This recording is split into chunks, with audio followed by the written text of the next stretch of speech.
pagka-leader mamahimong naanda na sukad pagkabata ug aduna po'y nabaid gumikan sa palibot. Kining tinun-an gikan sa Negros Occidental, usa sa mga gipanganak nga adunay abilidad sa pagpangu sa kinabag-an ilabi na sa mga kabatan-unan. Siya si Remar Lascano, usa ka student leader nga mas gipili nga moalagad sa mga tinun-an sa University of Negros Occidental Recoletos. Gani gumikan siyang pagpanerbisyo, siya gipasidunggan isip top 6 sa 168 ka mga outstanding student leader tibuok nasod karong tuiga. Karong buntaga ato siyang mas ilailahon ug sayran ta ang iyang katuyuan sa pagpangalagad dinhi lang sa GMA Regional TV Live. Atong ibida ang kalampusan sa usa ka student leader gikan sa Negros Occidental. We have this morning Remar Lascano. Mayong aga, Remar, at welcome dito sa GMA Regional TV Live. Kindly greet all our kapuso ngayong umaga.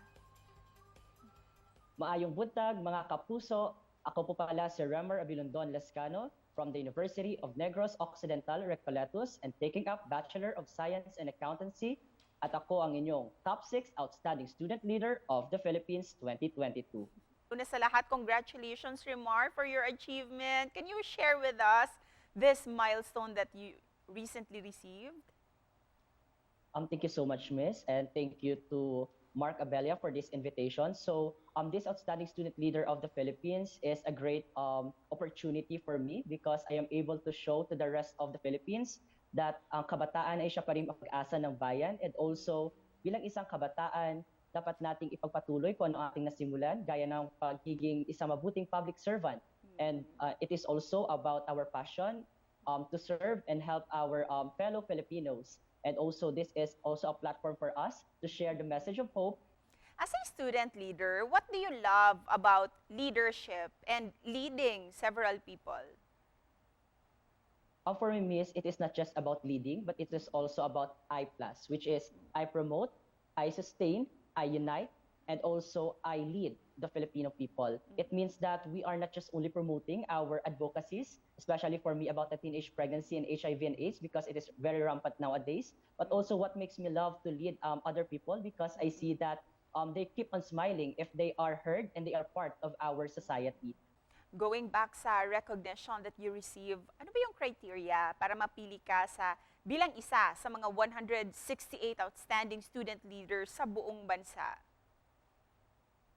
Yung criteria po first, we have to send our portfolios. These portfolios contain our backgrounds and also the programs that we have and also about the achievements that we have also in school. You spoke about your portfolio. Can you share with us, Remar, ano itong mga achievements na nagawa mo para sa school mo?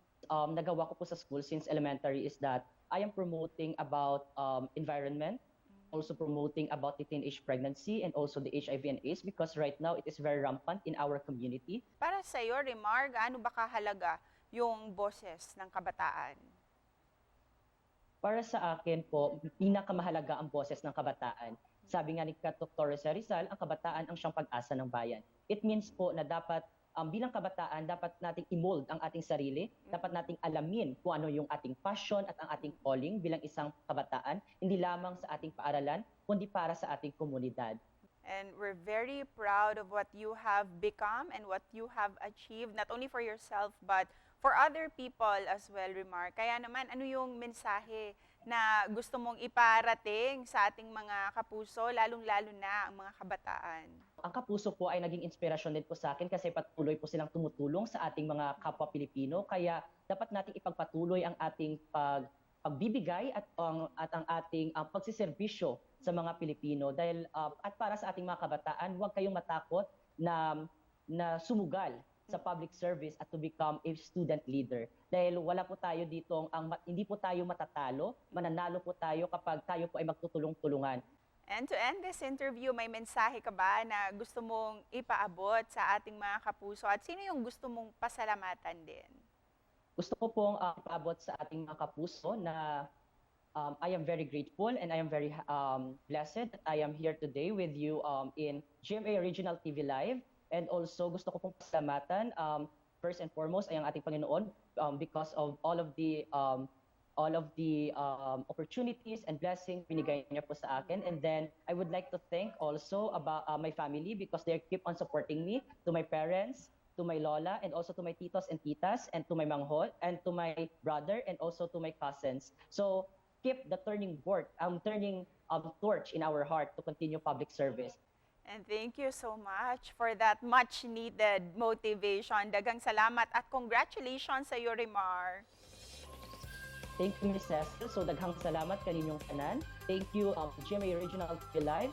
So, patuloy, mga kapuso. Dagang salamat, Rimar. Daghang salamat, Miss.